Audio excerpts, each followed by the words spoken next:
আসসালামু আলাইকুম প্রিয় কৃষক বন্ধুরা। আজকের ভিডিওতে আমরা আলোচনা করব আউশ ধান চাষে ব্যবহৃত অত্যন্ত কার্যকর একটি কীটনাশক নাইট্রো 505 ইসি নিয়ে। এই কীটনাশকটি কি, কিভাবে কাজ করে, কখন দিতে হয়, কতটুকু দিতে হয় এবং ব্যবহারের সময় কি সতর্কতা নিতে হবে, সবকিছু আজকে বিস্তারিত আলোচনা করব। তাই ভিডিওটি শেষ পর্যন্ত দেখুন এবং চ্যানেলটি সাবস্ক্রাইব করুন।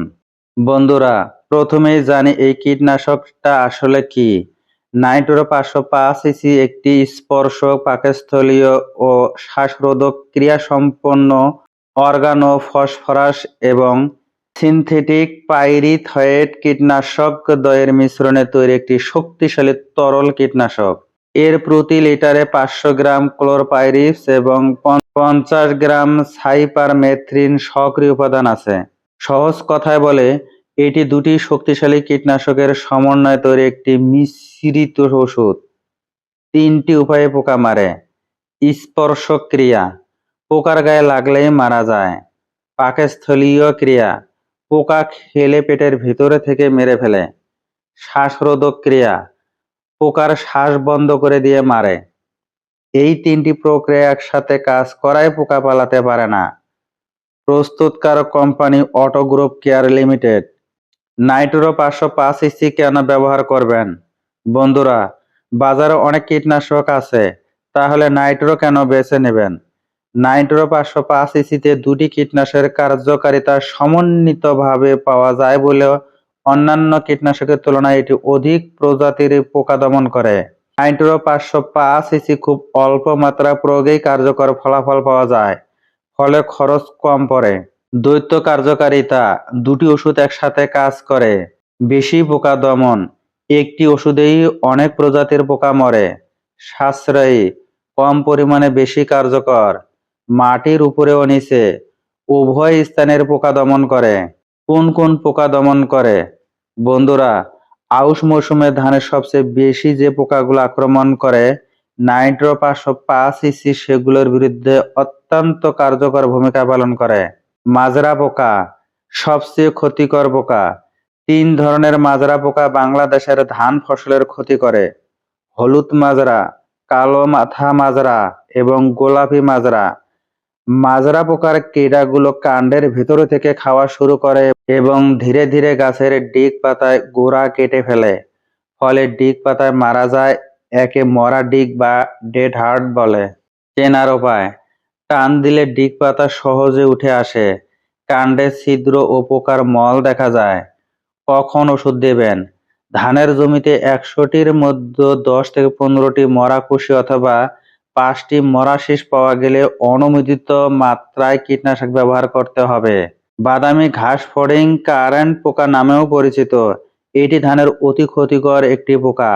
এরা খুব তাড়াতাড়ি বংশ বিস্তার করে, ফলে এ পোকার সংখ্যা এত বেড়ে যায় যে আক্রান্ত ক্ষেতে বাজ পড়ার মতো হবার বার্নের সৃষ্টি হয়। আক্রান্ত গাছগুলো প্রথমে হলদে হয় এবং পরে শুকিয়ে মারা যায়। চেনার উপায়: গাছের গোড়ায় ছোট ছোট বাদামি রঙের পোকা দেখা যায়, মাঠে গোলাকার আকারে গাছ পুড়ে যাওয়ার মতো মরে যায়। কখন ওষুধ দেবেন? শতকরা 50 ভাগ ধান গাছে 2 থেকে 3টি ডিমলা স্ত্রী পোকা অথবা 10টি বাচ্চা পোকার প্রতি গোছায় পাওয়া গেলে অনুমোদিত মাত্রায় কীটনাশক ব্যবহার করতে হবে। গলা মাছি বা নলি মাছি, ধানের চারা অবস্থায় থেকে যদি গলা মাছির আক্রমণ শুরু হয়, তাহলে কায়স্থর অবস্থায় আসা পর্যন্ত সময় এ পোকা কয়েকবার জীবনচক্র সম্পন্ন করতে পারে। চেনার উপায়: আক্রান্ত গাছের পিঁয়াজ পাতার মতো সিলিন্ডার আকারের পাতা দেখা যায়। সবুজ পাতা ফড়িং, পাতা রস চুষে খায়, পাতা হলদে হয়ে মরে যায়। এটি টুংরো ভাইরাস রোগও ছড়ায়। পামরি পোকা, পাতার উপরে আবরণ খেয়ে সাদা দাগ তৈরি করে, পাতা পুড়ে যাওয়ার মতো দেখায়। কখন কীটনাশক দেবেন না? বন্ধুরা, এটি একটি অত্যন্ত গুরুত্বপূর্ণ বিষয়। ধানের জমি চারা রোপণের প্রথম 30 থেকে 40 দিন কীটনাশক মুক্ত রাখতে হবে, কারণ চারা রোপণের পর মাজরা পোকা কিছু গাছের কাণ্ড কেটে দিলে ফলনের কোনো ক্ষতি হয় না, পরবর্তীতেও ফলনের কোনো ক্ষতি হবে না। পরবর্তীতে যে কুশিগুলো জন্মে সেগুলো থেকে ভালো ফল পাওয়া যায়। তাই কৃষক বন্ধুরা মনে রাখুন, 1 থেকে 2টি পোকা দেখলে ওষুধ দেওয়ার দরকার নেই। নির্ধারিত মাত্রার বেশি পোকা দেখলে তবেই দিবেন। ক্ষেতে শতকরা 50 ভাগ গাছ অন্তত একটি মাকড়সা থাকলে কীটনাশক প্রয়োগ করার দরকার নেই, কারণ মাকড়সা প্রাকৃতিকভাবে পোকা খায়। নাইট্রো 505 ইসি ব্যবহারের মাত্রা ও নিয়ম। প্রতি লিটার পানিতে 2 মিলি নাইট্রো 505 ইসি মেশান।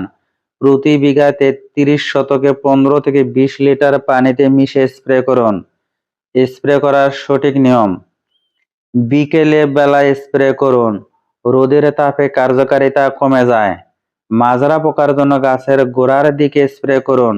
বাদামি ফড়িং দমনে গাছের গোড়া ভেজাতে হবে। বাতাসের অনুকূলে দাঁড়িয়ে স্প্রে করুন, কখনো বাতাসের বিপরীতে নয়। সতর্কতা ও নিরাপত্তা। বন্ধুরা, কীটনাশক ব্যবহারের সতর্কতা অত্যন্ত জরুরি। লম্বা হাতালা জামা ও প্যান্ট পরুন। কাজের পর সাবান দিয়ে ভালোভাবে হাত ধুয়ে নিন। কাজের সময় খাওয়া দাওয়া করবেন না। আউশ ধানে কীটনাশক ব্যবহারের সময়সূচি: 0 থেকে 30 দিন পর্যন্ত চারার বয়স হলে কীটনাশক দেওয়ার দরকার নেই। জমি পর্যবেক্ষণ করুন। 30 থেকে 45 দিন চারার বয়স হলে মাজরা পোকা বা ফড়িং আক্রমণ হলে স্প্রে করুন। 45 থেকে 60 দিন চারার বয়স হলে পোকা মাত্রা দেখে সিদ্ধান্ত নিন। থোর আসার আগে প্রয়োজনে শেষ স্প্রে করুন। ফুল ফোটার সময় কোনো কীটনাশক দেবেন না। গুরুত্বপূর্ণ টিপস: একই কীটনাশক বারবার ব্যবহার করবেন না, পোকা প্রতিরোধী হয়ে উঠতে পারে। মাঝে মাঝে অন্য গ্রুপের ওষুধ ব্যবহার করুন। স্প্রে করার আগে অবশ্যই জমি ভালোভাবে পর্যবেক্ষণ করুন। কৃষকেরা সাধারণত গড়ে 3 বার কীটনাশক প্রয়োগ করেন।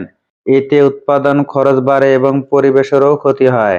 তাই প্রয়োজন ছাড়া ব্যবহার করবেন না। কীটনাশক কেনার সময় মেয়াদ দেখে কিনুন এবং অনুমোদিত ডিলারের কাছ থেকে কিনুন। তো বন্ধুরা, এই ছিল আউশ ধানে নাইট্রো 505 ইসি কীটনাশকের সম্পূর্ণ গাইড। মনে রাখবেন, সঠিক সময়ে সঠিক মাত্রায় সঠিক নিয়মে কীটনাশক ব্যবহার করলে একদিকে যেমন ফলন বাড়ে, অন্যদিকে খরচও কমে এবং পরিবেশও ভালো থাকবে। ভিডিওটি দেখে যদি বিন্দু পরিমাণ উপকারে আসে, ভিডিওটি অন্যদের মাঝে শেয়ার করে দিবেন। ধন্যবাদ।